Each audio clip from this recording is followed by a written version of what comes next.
Hello everyone, my name is Fr0zen. I am a professional Hearthstone player for Team Liquid under the tag Fr0zen. Most of you guys know me from either Grandmasters or my second place World Championship performance in Amsterdam. For my first YouTube video, I'm going to bring you guys a POGO Rogue guide. POGO Hopper Rogue is very similar to old Jade Druid. Every time you play POGO Hopper, just like the Jades, it gets a little bit bigger. We can abuse the mechanic by either returning it to our hand with Shadowstep or shuffling it into our deck with Lab Recruiter. So basically, POGO Rogue works as a tempo deck, and you stabilize early board deficit with Pogos and early cheap removal, and then you transition into a late game infinite win condition. POGO Rogue can build a very strong board presence with Pogos relatively fast. A lot of times you can get 5/5, 7/7s out even by turn 4 or turn 5, and most decks aren't equipped to deal with that. I also think that POGO Rogue is one of the best decks in the current meta game because aggro is very phased out, since most aggressive decks like Zoo or Aggro Shaman are unable to deal with Bomb Warrior and Conjurer Mage in the current meta. There's also some negatives for the deck that I have to warn you guys about. So POGO Rogue has a relatively weak early game. Very weak. Most of the time, if you don't draw your nut combo, you're playing a 1/1 on turn 1, maybe a 3/2 on turn 2, sometimes just dagger, and then we don't even have any consistent 3-drops. And our 4-drop is only a 3/3. The deck also has a lack of healing, so you're very weak to burn decks like Aggro Shaman, and sometimes even Bomb Warrior if you don't time your Zilliax or draw Zilliax at some point within your game. You also need a very good game knowledge to play the deck. You have to know how to maneuver around certain matchups, how much value you want in your hand, how much value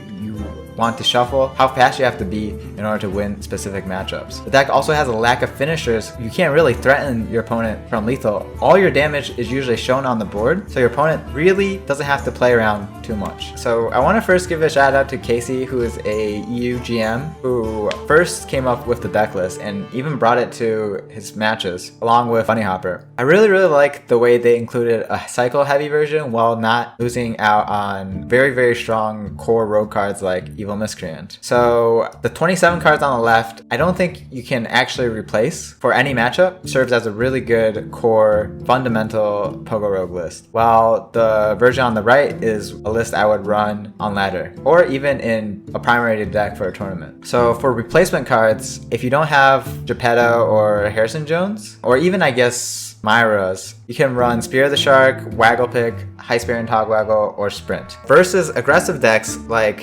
Aggro Shaman, Zoo, and Party Rogue, I'd say the deck really struggles. So what you want to do in these matchups is look for your super nut openers. Say going first, double POGO Shadowstep, which makes a 3/3 and a 5/5 by turn 2. And going second, maybe a backstab Prep Shiv Van Cleef, where you can make an 8/8 or a 10/10 Van Cleef to really snowball the game early. You should always keep Evil Miscreant because with this deck it's relatively easy to combo him, and Evil Miscreant gives a lot of lackeys that are very effective at combating early board. Lab Recruiter I think should only be kept when you do have a POGO Hopper, and I would keep it even versus aggressive decks. You should almost always POGO Hopper on turn 1, especially going first, because it puts a lot of pressure on your opponent's 1-drops, and some of these aggro decks don't have a very good way of dealing 1 damage on turn 1. If a rogue coins dagger, you're fine with that. If a Zoo Soulfires it, you're also fine with that. You're also threatening Recruiter on 2, which really gives your opponent a decision, and there's a good chance that you draw Piper for your second POGO anyways. So what you want to do versus aggro is be very aggressive with your cards. Moving on to versing mid-range decks. In general, I think versus mid-range we are relatively favored because mid-range decks are a little bit slower. This allows you to really get your game plan and combo off. Going first, I would say you should keep the same 4. Once you have Backstab, Shadowstep, POGO Hopper, or Miscreant, you can really be flexible and start keeping some of these other cards like Preparation, Lab Recruiter, Van Cleef, Piper, Barista, and Myra's. So some example hands may be POGO Hopper, Prep Myra. I would keep all 3 going first. POGO Hopper, Lab Recruiter, Witchwood Piper going second. I'd keep all 3 because I have a game plan in mind. I can play POGO on 1, Lab Recruiter the POGO, coin Piper, and play more POGOs, potentially even 2 more. Versus mid-range decks specifically, since they have even less removal than aggro decks, a lot of times I just play my POGO Hopper on turn 1 and see if my opponent can deal with it or not. Versus Rogue, sometimes you force out the coin, which is good, and versus Bomb Warrior, a lot of times they would even Warpath it. But I wouldn't never play POGO Hopper on 1 if it is being directly contested by opponent 1-drop, unless maybe versus Met Contract. So something really important versus aggro decks decks and mid-range decks with Pogo Rogue is when both players have a board, sometimes we don't want to trade and we want to set up a race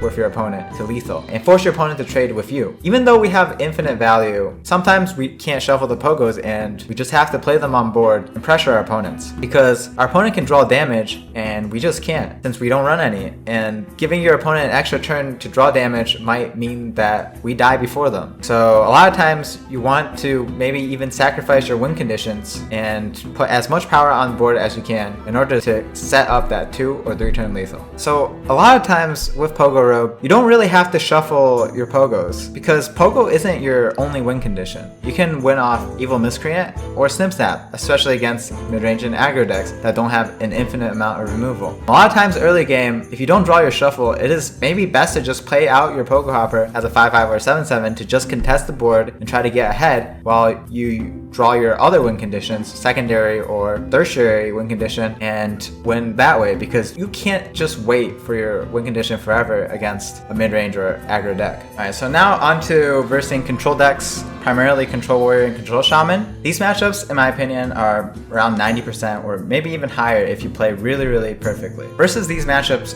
you have to first know that your opponent is playing Control Warrior or Control Shaman because a lot of times it could just be aggro, Bomb Warrior or aggro Shaman, and you just lose by going for the most consistent game plan. The cards you want to keep in this matchup would be a lot different, like Shadowsteps, Novice, Shiv, Miscreant, Piper, Barista, Myra, and Geppetto. We don't even need Pogo Hoppers early in this matchup since it's likely that we're going to draw our entire deck anyways, and we want to go for maximum Pogo size, so it's even more beneficial for us to draw them later since if they're in our hand, we most likely don't even want to play them. What you want to do in these matchups is play around AoE, since the only way you really lose is by your opponent's board after you're out of cards, since there are quite a few dead cards. You want to keep applying the most amount of pressure with the least amount of cards possible, and this will just come from experience. Alright, now on to versing combo decks and OTK decks. Mostly Nomi Priest and OTK Paladin are prevalent in the meta. So what we want to do is apply early pressure before our opponents can AoE, usually before turn 5, turn 6, turn 5 Massive Syria for Priest, turn 6 Pyro Equality. These are the turns that we can actually get the damage in. And then afterwards, just pressure our opponents while playing around AoE. Really want to deny our opponents time. So once they get their combo off, that's when they're really hard to beat. Try to maximize pressure just like how we do versus aggro decks, but we don't run the risk of dying in the early game. We would mulligan very similar to how we would versus mid-range decks. Pretty much the same. So these 4 cards are key, and then these 6 cards are things that we would consider based on our opener. Alright, there are 4 very high skill cap cards in Pogo Rogue that I want to go over. Barista, Shadowstep, Myra, and Lab Recruiter. So Barista is a very strong finisher for Pogo Rogue because she gives high board presence with another Pogo Hopper. So a standard combo with Barista would be 6 to 7 mana because sometimes your Pogo Hopper is Shadowstep, Pogo,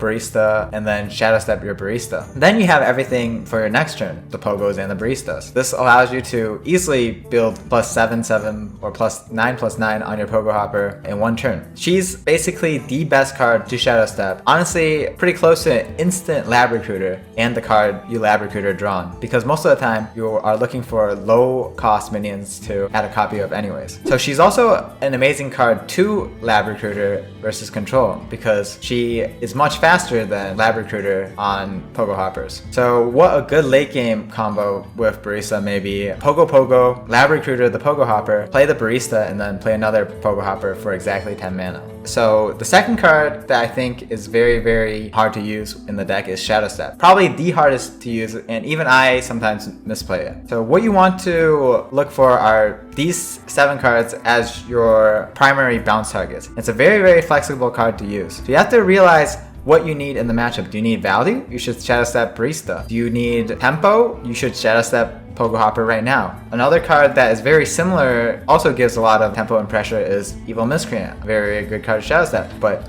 maybe in a control matchup, these lackeys don't do so much. So everything you use with this card depends on how you evaluate each situation. A lot of times you also want to make a setup for Shadowstep to even hold the 0 mana minion for a Van Cleef turn or Evil Miscreant turn, since you don't have anything to combo off of. You really want to keep a lookout, and I clarify, keep a lookout for Barista turns where you can get a ton of value on the same turn. One card that you guys probably noticed, the only card that isn't a battle cry, is Ziliax. So why do we shuffle Ziliax? Ziliax is our only lifesteal. By Shadowstepping it, a lot of times we're allowed to lab recruiter it since we don't attach it to a mech. By attaching it to a mech, we lose the opportunity to Shadowstep Ziliax or shuffle Ziliax. But by playing him alone, a lot of times we don't have the mana to set up the Ziliax plus shuffle since it costs 7. So we can play Ziliax, Shadowstep it, and then set up a good turn to play Lab Recruiter on it. The third card I want to mention that a lot of people misplay and is kind of hard to time is Myra's Unstable Element. So what is Myra? Myra is a card that allows you to draw the rest of your deck. It's very, very strong for 5 mana because you're able to draw 8 to 10 cards. But the downside is it puts you into fatigue, which isn't very relevant with this deck since you can Lab Recruiter minions back into your deck. When would you use Myra? A lot of times you're out of cards early game since your hand is very,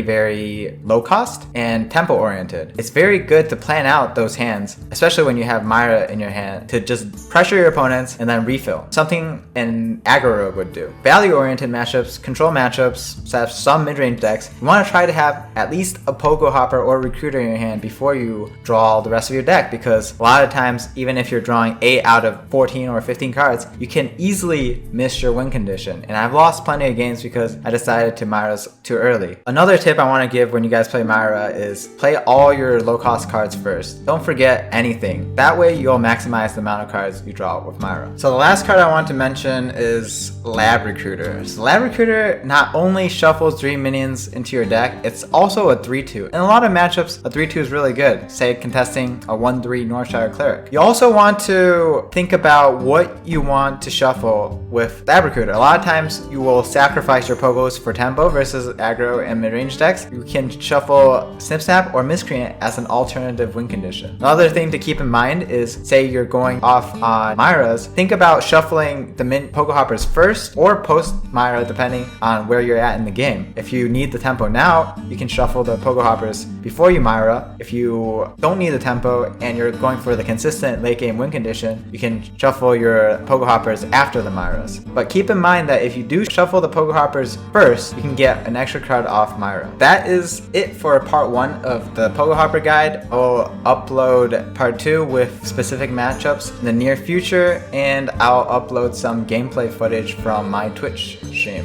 which is twitch.tv/Fr0zen, and you guys should follow me on Twitter at Fr0zen for YouTube updates. And I want to give a shout out to Team Liquid for helping me with my video and along with my editor.